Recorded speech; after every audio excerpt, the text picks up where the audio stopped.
Olá, bem-vindos a mais uma viagem na história. A nossa jornada de hoje nos traz a Peenemünde, aonde foi desenvolvida a bomba voadora V2 e onde ainda existe todo o complexo onde essa arma e outras armas da vingança de Hitler foram desenvolvidas. Vamos conhecer essa história.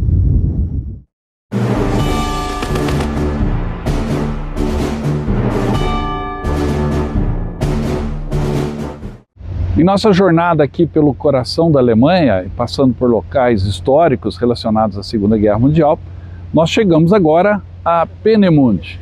E estamos todos aqui ansiosos para vermos esse local que a gente já leu tanto sobre e que representa um salto terrível pelo lado das mortes causadas, mas também um salto tecnológico imenso para a humanidade. Porque daqui nasceu o projeto que levou o homem ao espaço, à Lua, etc. Vamos lá conhecer a história de Peenemünde. Vamos, pessoal?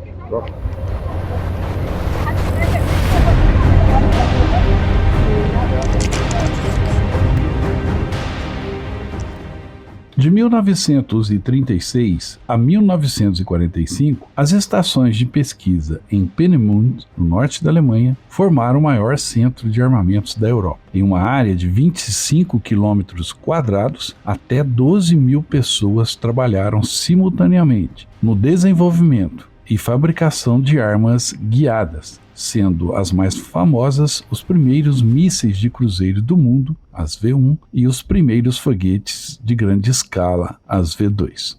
Ambos foram concebidos como uma arma de terror contra a população civil, feitos principalmente por trabalhadores forçados, e a partir de 1944 começaram a ser usados na Segunda Guerra Mundial como as armas da vingança, como Adolf Hitler, o Führer da Alemanha, as denominava. Essa história começou em 2 de abril de 1936, quando o Ministério da Aviação da Alemanha nazista pagou 750 mil marcos à cidade de Wolgast para poder usar toda a península norte da ilha báltica de Usedom. Em meados de 1938, as instalações estavam quase todas terminadas e o centro de pesquisa começou a série de testes com os foguetes alemães. Se existe um lugar que pode ser chamado de fábrica da morte, é esta instalação aqui. Aqui eram fabricadas, com trabalho escravo, as bombas da vingança de Hitler, a V1 e a V2. Este é o centro de Peenemünde. A partir de 1942, as armas da vingança de Hitler começaram a serem testadas aqui em Peenemünde, mas as instalações e as pesquisas tiveram início em 1936. Todo esse complexo sobreviveu à guerra, apesar dos ataques dos bombardeiros aliados, que paralisaram a campanha do lançamento dos mísseis, para alívio de britânicos principalmente, mas de outras nações que também sofreram ataques da V1 e da V2. Hoje estas instalações são um testemunho, um museu, um memorial do que aconteceu naquela época e de que como essas pesquisas para a destruição levaram o homem à conquista do espaço, pois os cientistas que trabalhavam aqui, principalmente von Braun, mas muitos outros, foram capturados e usados pelos aliados no desenvolvimento de suas armas espaciais. À frente de todo o projeto estava o Major-General Walter Dornberger, o líder militar desse programa de foguetes e de outros projetos. Werner von Braun era o diretor técnico do centro de pesquisa e havia 9 departamentos sob o seu controle. Von Braun, que viria a ser o chefe do programa espacial americano, desenvolvendo o foguete que levaria o homem à Lua, sempre teve uma relação ambivalente e complexa com a Alemanha nazista. Ele se inscreveu como membro do Partido Nazista em 12 de novembro de 1937. Após a guerra, se justificou dizendo que ele foi obrigado a aderir ao Partido Nacional Socialista, pois já era o diretor técnico do Centro de Foguetes do Exército em Peenemünde. E o trabalho aí realizado atraía a atenção cada vez maior dos níveis superiores. Então, segundo von Braun, ele não tinha como fazer uma recusa em aderir ao partido.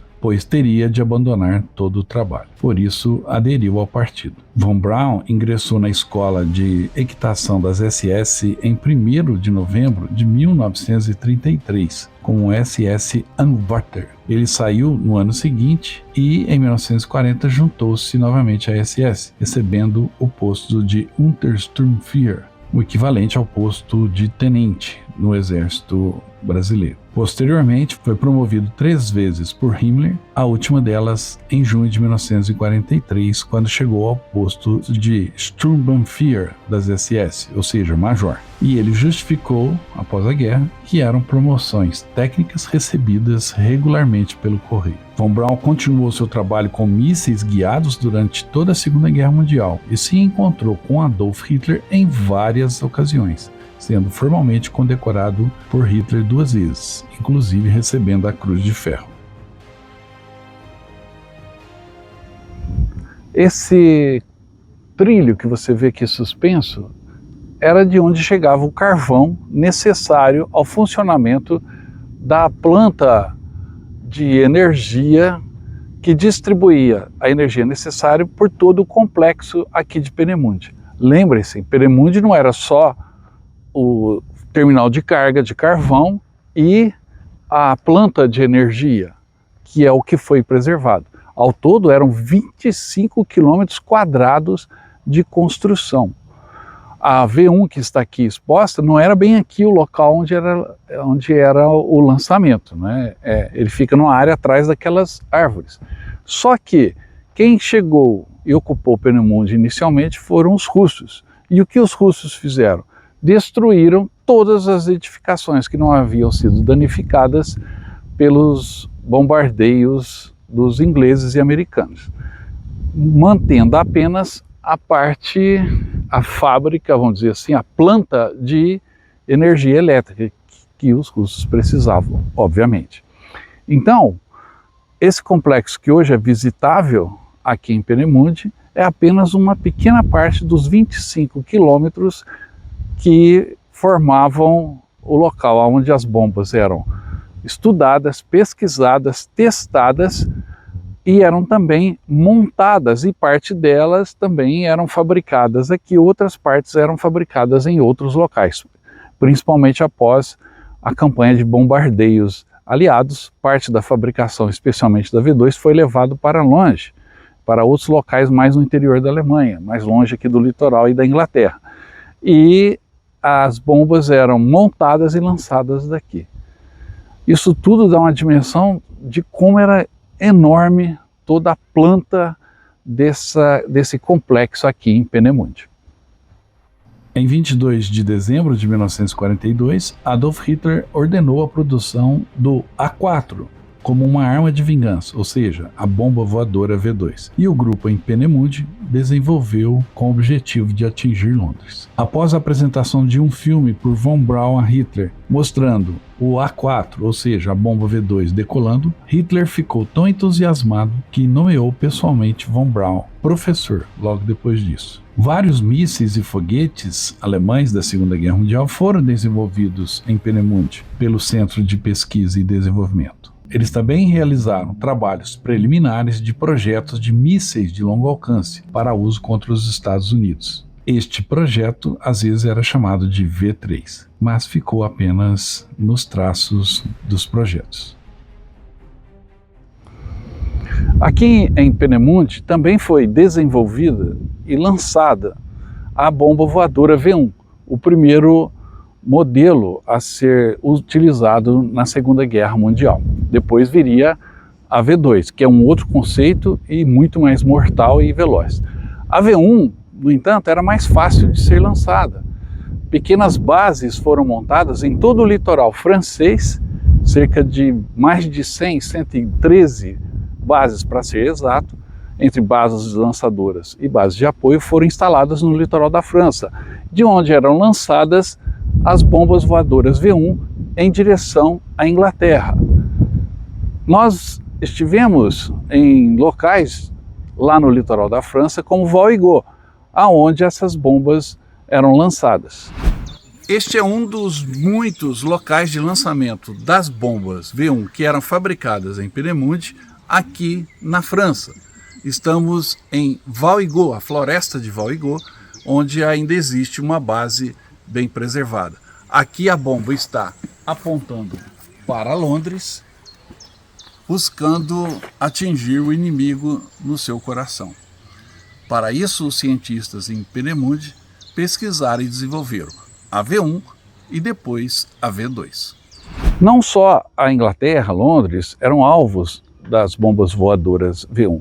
Alvos pontuais também o foram, em outras partes do território que os aliados atacaram durante a Segunda Guerra Mundial, em especial após o desembarque na Normandia. Esta arma, no entanto, foi rapidamente neutralizada pela ação dos aliados, que desenvolveram técnicas para abaterem as bombas voadoras V1. Uma das técnicas consistia na aproximação de aviões rápidos das bombas voadoras e até o ponto de tocarem a asa da V1, e aí ela entrava em giro e se desorientava e caía no mar ou em um território que não era o seu alvo principal. Mas quando surgiu a bomba voadora V2, ou quando ela foi finalmente lançada, ela atingia cerca de 2.000 km por hora, ou seja, impossível de ser detida, enquanto que a V1 mal passava dos 700 km por hora. Em Peenemünde, tudo tinha primazia, tudo era desenvolvido em função das bombas da vingança. Ali, por exemplo, uma outra tecnologia que viria a revolucionar o mundo todo foi desenvolvida: um sistema de circuito fechado de televisão, instalado na bancada de testes das bombas V2 para rastrear o lançamento de foguetes. Também havia em Peenemünde um túnel de vento supersônico, que testava velocidades de até 4.4 Mach, ou seja, 4 vezes e meia a velocidade do som. E havia também um sistema dessecante inovador para reduzir a condensação causada pelo oxigênio líquido. Já em novembro de 1938, von Brauchitsch ordenou a construção de uma planta de produção da A4, da V2, em Peenemünde. E em janeiro de 1939, Walter Dornberger criou uma subseção para planejar o projeto da produção. Em meados do verão de 1943, foram feitos os primeiros testes na linha de montagem. Após o final de julho de 1943, o enorme hangar para produção e lançamento em massa da V2 estava prestes a entrar em operação, aconteceu a Operação Hydra,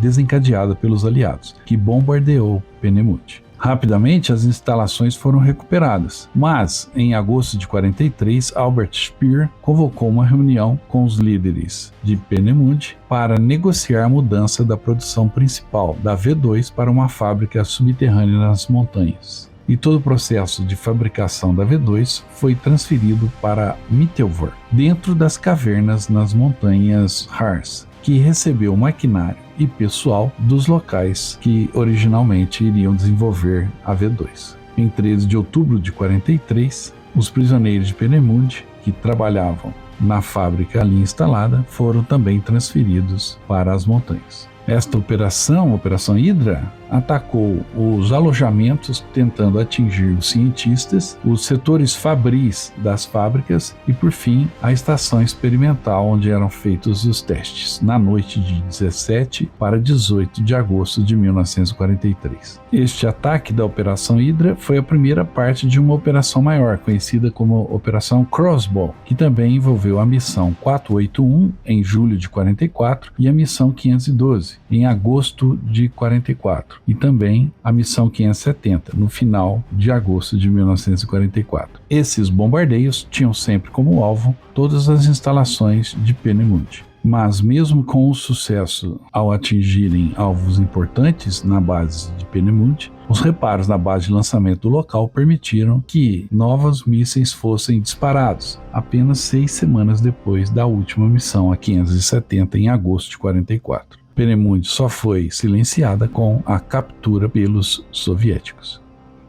Esse é um prédio da administração de Peenemünde, da época da Segunda Guerra Mundial, que sobreviveu. O complexo todo era muito grande, mas nesse edifício que sobreviveu, você já observa as marcas da engenharia alemã. Ele é revestido de tijolos, mas a estrutura é toda de concreto, como você pode ver ali nessa parede que está toda desgastada. E aí o que revela é um grande bunker. totalmente reforçado com aço e concreto. Foi um dos poucos edifícios que os russos não demoliram após chegarem aqui a Peenemünde no final da Segunda Guerra Mundial. Vocês vão ver lá dentro que a estação de energia também não foi destruída. É uma gigantesca instalação que gerava energia para todo o complexo de mais de 25 quilômetros de tamanho, de extensão, onde os cientistas alemães desenvolveram, construíram, montaram e lançaram armas totalmente inovadoras para a sua época. O último lançamento do V2 em Peenemünde aconteceu em fevereiro de 1945 e depois foi decidido realojar toda a estrutura na floresta da Turíngia, diante do avanço soviético. Em 5 de maio de 1945, os soldados da Segunda Frente Bielorrussa Soviética, sob o comando do general Konstantin Rokossovsky, capturaram o porto marítimo de Swinemund e toda a ilha Uzedon, aonde fica o complexo de Peenemünde. Soldados de infantaria soviéticos, sob o comando do major Anatoly Vavilov, invadiram as instalações e encontraram 75% do local em destroços. Todos os edifícios de pesquisa e bancadas de teste de foguetes foram demolidos. No final de abril de 1945, um grupo de mais de 450 importantes cientistas de foguetes de Peenemünde foi capturado pelo exército dos Estados Unidos, na cidade de Oberammergau, enquanto Werner von Braun, Walter Dornberger e outros se renderam em Heult em 2 de maio de 1945. Como parte da Operação Paperclip, um grupo de 127 engenheiros acabou sendo contratado para a continuação dos trabalhos que desenvolviam em Peenemünde no White Sands Proving Grounds, nos Estados Unidos. Apenas alguns membros do Centro de Desenvolvimento e Controle de Peenemünde, como Helmut Goldtrup e Erich Appel, assinaram um contrato com os soviéticos e foram transferidos à força para o interior da União das Repúblicas Socialistas Soviéticas como parte da Operação Ossoavikin, em outubro de 1946. Existiam boatos de que o programa espacial soviético iria renovar Peenemünde como campo de teste, mas estes destruíram as instalações técnicas de Peenemünde entre 1948 e 1961. Apenas a central elétrica, o aeroporto e a ligação ferroviária para Zinnowitz permaneceram funcionais. A fábrica de gás para a produção de oxigênio líquido ainda está em ruínas na entrada de Peenemünde. Mas a central elétrica e as instalações de pessoal, além do guindaste que descarregava os navios de carvão para abastecerem a fábrica, ainda estão de pé. E o Museu Histórico de Peenemünde foi inaugurado em 1992, utilizando a antiga sala de controle do abrigo e a área da central elétrica. E hoje é um museu muito visitado, um testemunho da ousadia dos alemães em desenvolver uma arma revolucionária que, após provocarem morte e terror, também levaram o homem à Lua. Agora a gente vai entrar na fábrica onde estavam os trabalhadores e onde esses monstros mortais eram construídos. A fábrica tem um aspecto bem assustador.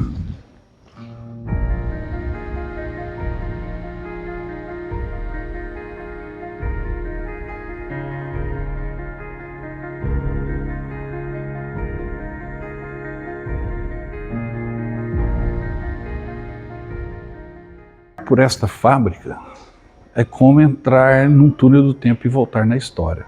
Parece que você sente o desespero, a agonia, também o medo do que poderia acontecer aqui ou do que o que aqui era fabricado poderia causar. E quando aquele alarme que ali está soava, todo mundo corria, porque a fábrica foi alvo de dezenas de bombardeios aliados.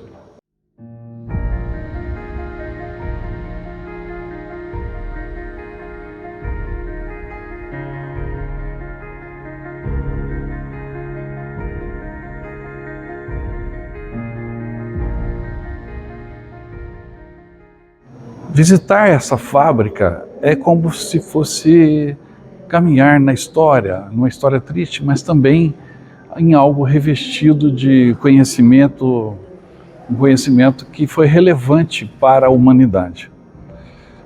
É um misto de opressão, de medo, de de sentimento de pena de quem foi obrigado a trabalhar aqui, mas é uma oportunidade única de você conhecer essa página na história da humanidade. Vamos continuar nossa visita.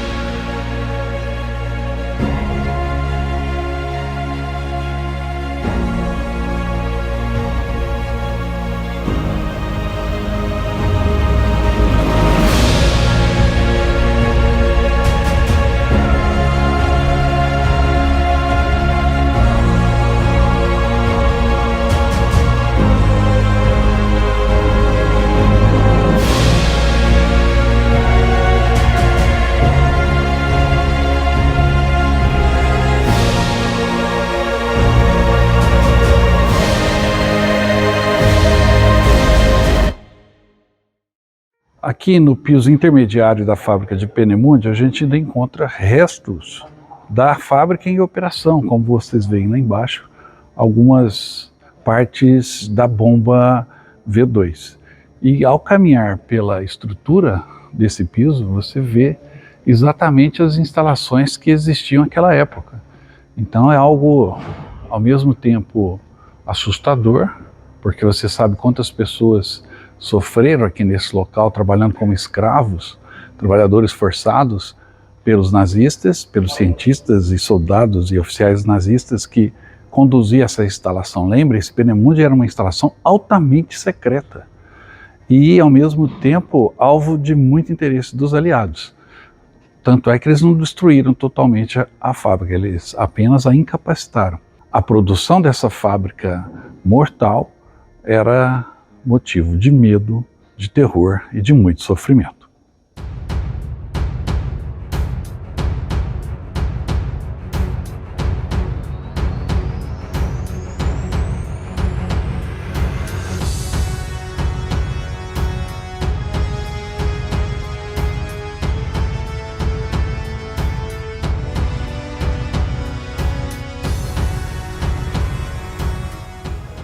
Aqui muito bem preservado, parece novo, mas é exatamente a sala de controle do que acontecia em Peenemünde, dos lançamentos e do desenvolvimento de toda a fábrica em Peenemünde. Então ela está praticamente intacta, é impressionante você ver esses painéis que são aparentemente até modernos, mas já estavam operando em 1943.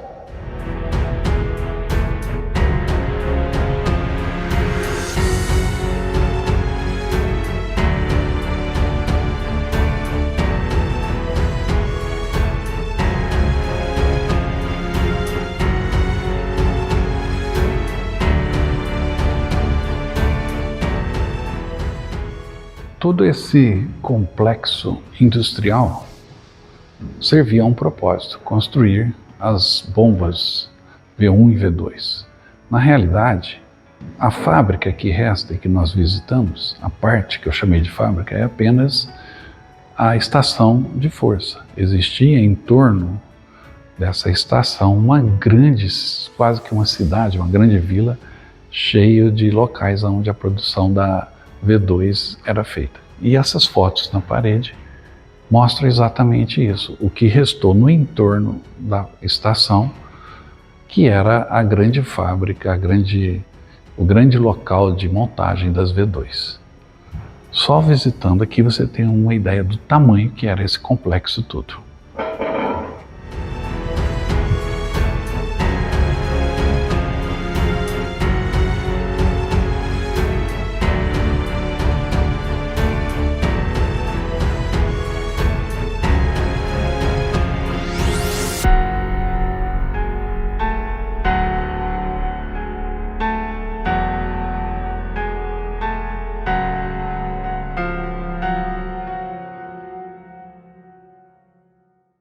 Em um pequeno espaço, num canto aqui no museu, anexo à fábrica de Peenemünde, existe uma homenagem aos pais do projeto da V2 e do início da conquista do espaço. Aqui está uma foto do Dr. Wernher von Braun, que depois ganhou cidadania americana e foi o pai do projeto Apollo.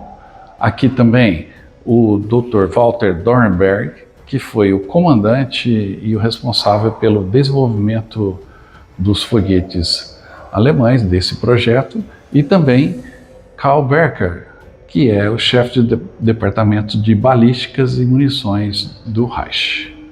Esses três foram os responsáveis pelo que acontecia aqui na fábrica de Peenemünde.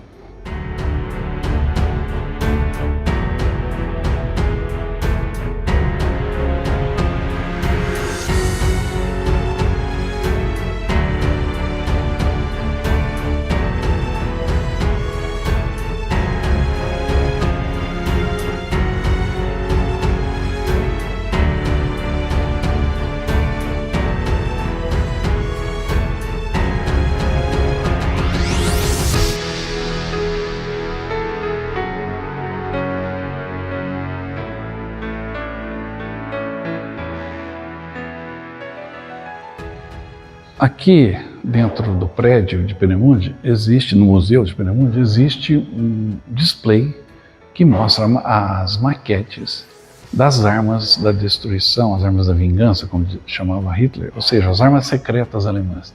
E são projetos ousados, alguns entraram em combate, como o Comet, outros ficaram só no projeto. Todos estes, são projetos ousados que depois serviram para pesquisas e desenvolvimento de outras armas. E aqui, os foguetes que foram desenvolvidos em Peenemünde.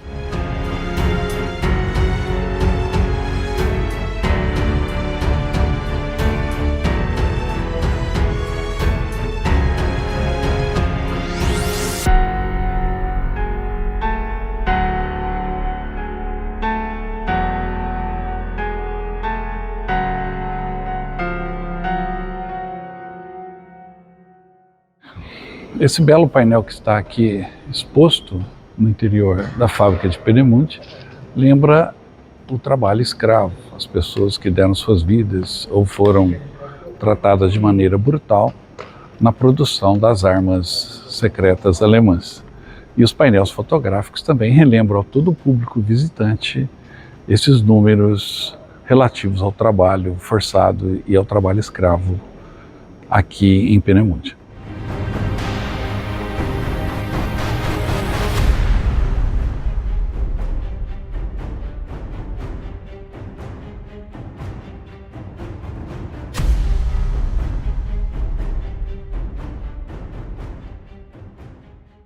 Agora a gente está no topo da fábrica de Peenemünde. Como vocês veem, estrategicamente ela estava aberta para o mar, porque aqui seria possível também abastecê-la ou receber um carregamento das armas aqui produzidas.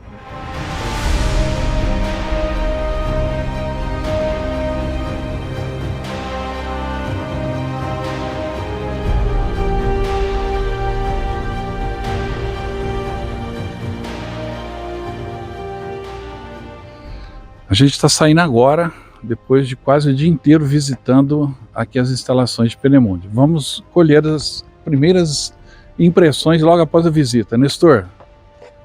A melhor das impressões. Realmente visitamos um lugar histórico, um lugar que é ninho de armas não convencionais que chegaram um pouco tarde, mas poderiam ter modificado o desenlace da Segunda Guerra Mundial. A bomba V1 e a bomba V2. Eu concordo com o Nestor, é um lugar histórico.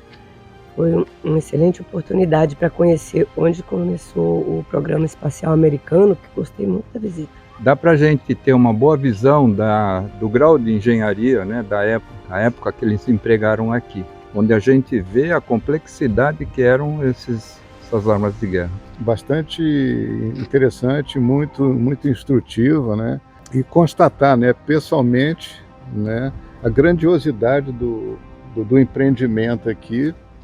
Realmente foi uma das visitas mais legais aqui dessa excursão. Lembrando que hoje os nossos companheiros estão todos uniformizados, com muito orgulho, estão vestindo a camisa do Viagem na História. Queria agradecer vocês e dizer também que você pode fazer parte da próxima turma no próximo ano. Entre em contato para a gente vir aqui desbravando os locais históricos pela Alemanha.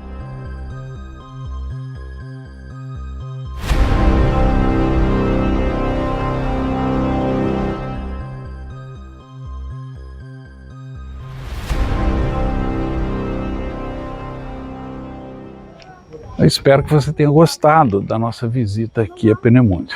Se gostou, não esqueça de uma coisa. O ano que vem a gente está voltando aqui a Peenemünde e nesse roteiro muito interessante sobre toda a história da Segunda Guerra Mundial, as marcas que existem aqui na Alemanha. Você pode vir conosco. Entre em contato, aqui está o nosso WhatsApp, para você saber mais sobre o roteiro, valores, etc. Em agosto de 2024 estaremos voltando, tá bom?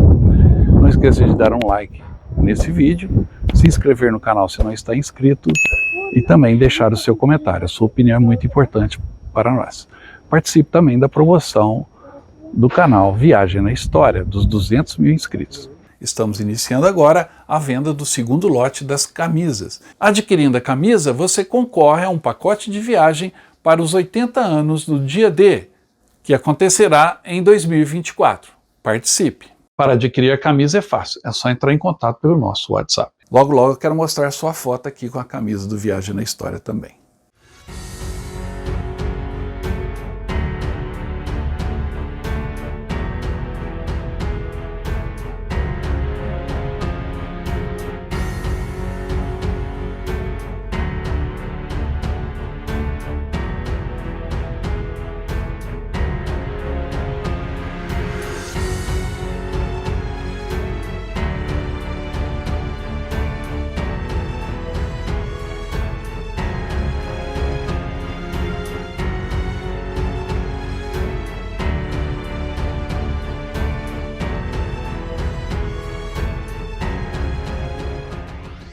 Era isso que eu tinha por hoje. Eu volto logo aqui da Alemanha com mais histórias para você.